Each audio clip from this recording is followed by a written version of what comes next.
సాధ్యం కాదన్న తెలంగాణను ఇచ్చింది కాంగ్రెస్ అని, ఇవాళ చారిత్రాత్మకమైన బీసీ రిజర్వేషన్ కూడా కాంగ్రెస్ ప్రభుత్వమే ఇస్తుందని స్పష్టం చేశారు మంత్రి వాకిట శ్రీహరి. ప్రభుత్వం బలహీన వర్గాల ప్రజల తరపున బలమైన వాదనలు వినిపించామన్నారు. 10 ఏళ్ల బీఆర్ఎస్ హయాంలో ఇలాంటి ఆలోచన చేయలేదని దుష్ప్రచారం చేస్తున్నారంటున్న మంత్రి వాకిట శ్రీహరితో మా ప్రతినిధి హరీష్ ఫేస్ టు ఫేస్.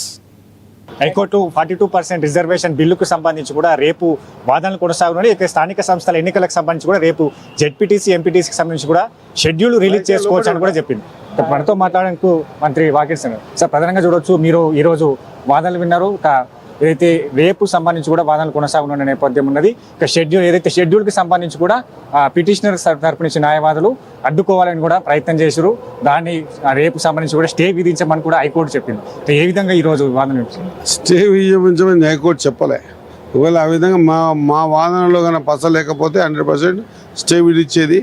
ప్రతిదీ కూడా క్యాల్కులేటెడ్గా ఎంపెరికల్ డాటాతోన ఏ చట్టబద్ధంగా చేసి గవర్నర్ ముందర పెట్టామో దానికి అనుగుణంగా ఈరోజు తీర్పు వచ్చింది.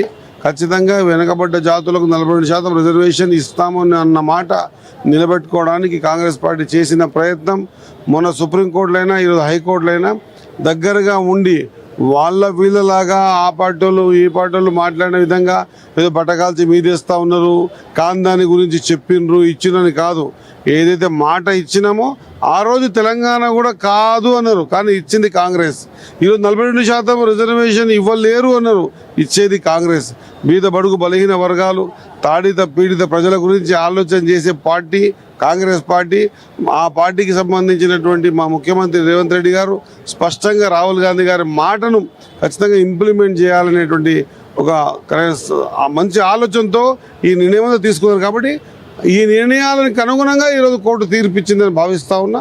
ఖచ్చితంగా రేపు కూడా మంచి శుభవార్తను వింటాం, ఎలక్షన్ జరుపుకుందాం.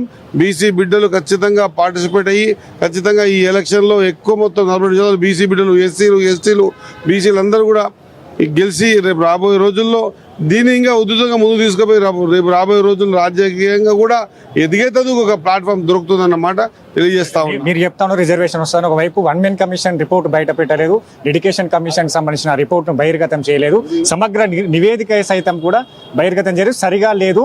వీటన్నిటినీ వాదనలు వినిపించడం బలంగా రిజర్వేషన్ క్యాప్ ప్రతి పిటిషనర్ తరపున న్యాయవాదులు వినిపించారు. అసలు ఎట్లా ఉండబోతుంది వాళ్ళ తరపున వాదనలు వింటే ఏం చెప్తాను? వాళ్ళకు సరైన జవాబు మా న్యాయవాది కూడా చెప్పిండు స్పష్టంగా. మనం చెప్పడం కాదు, టెక్నికల్గా వాళ్ళు ఎన్ని ప్రశ్నలు వేసినా కూడా దానికి సరైన సమాధానము చెప్పడం ఒక్కటే కాదు, కూడా ప్రాక్టికల్గా వాళ్ళకి దానికి సమాచారం ఇచ్చారు. కాబట్టి వాళ్ళ వాదనలు పస్సాలేని వాదనలు.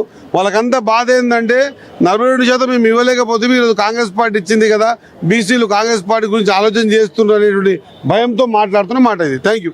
రైట్. ప్రధానంగా బీసీలకు సంబంధించి కూడా రిజర్వేషన్ కు సానుకూలంగా హైకోర్టుకు సంబంధించి కూడా తీర్పును వెలువడించింది. ఇక సమగ్ర నివేదిక కావచ్చు, రాష్ట్ర ప్రభుత్వం ప్రతిష్టాత్మకంగా తీసుకున్న నిర్ణయానికి సంబంధించి కూడా హైకోర్టుకు సంబంధించి కూడా వాదనలు వినిపించాం. రేపు సంబంధించి మరికొన్ని వాదనలు ఉండబోతున్నాయి. ఇక రాష్ట్ర ప్రభుత్వం తీసుకున్న ఈ నిర్ణయానికి పిటిషనర్ తరపు వాదనలకు సంబంధించి కూడా హైకోర్టు ఏకీభవించట్లేదు. రేపు మాకే సానుకూలంగా తీర్పు వస్తుందని కూడా మంత్రి వాకిట్ శ్రీహరి చెప్తున్నారు. పర్సన్ మనసుతో కలిసి హరీష్, ANN న్యూస్, హైదరాబాద్.